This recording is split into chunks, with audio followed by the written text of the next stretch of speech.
I'm at a friend's house right now, and I have a perfect opportunity with this air-to-air exchanger to go over some basic maintenance that most people neglect. So on these big boxes that you have hanging, if you have one of these at your house, it's code now, so all the new construction, they actually do have to have one of these.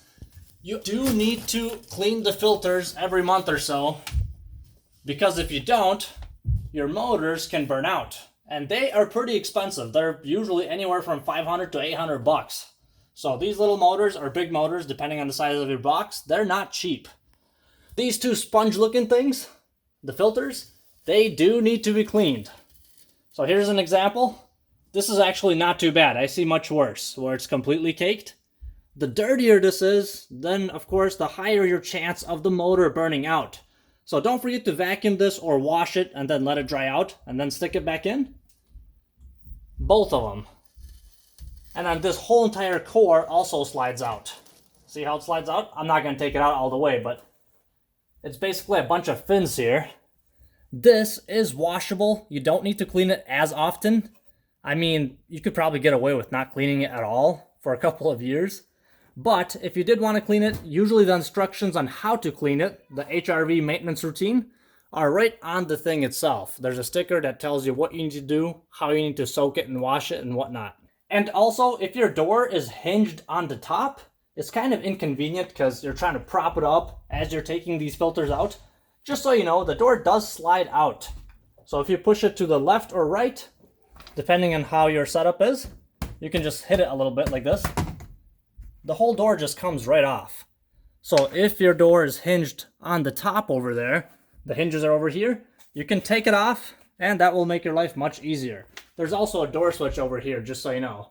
So once you take the door off, all the power is disconnected and the fans turn off. And one last thing about the air-to-air handler is that this should not be running during the summer. Only if your house is super smelly, then maybe you can turn it on and just air out the house a little bit.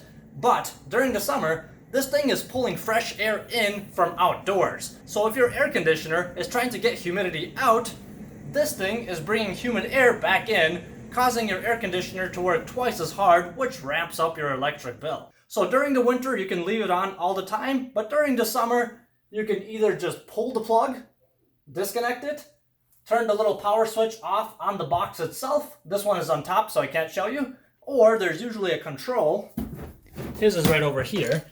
That controls the air-to-air exchanger or the HRV. You can just turn it off like that.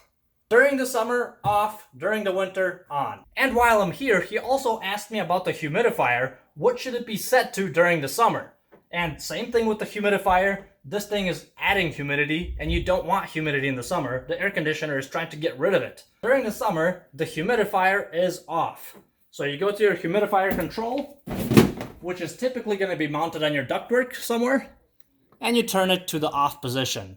So during the summer, this is off. You turn this on in the fall or in the winter. And one last thing, I promise.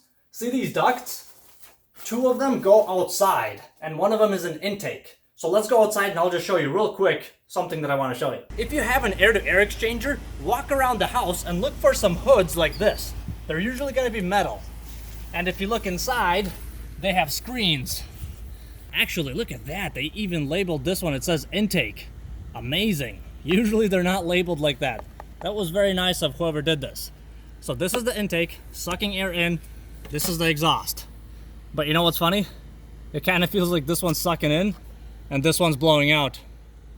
Hopefully they didn't label them backwards.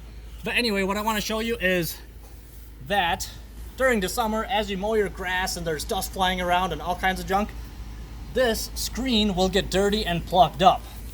So once in a while, you can come out here and just with your hand or with a brush, just get all that stuff out of there so this screen is not plugged up. Because once it gets plugged, that will fry your motor in the air-to-air exchanger as well.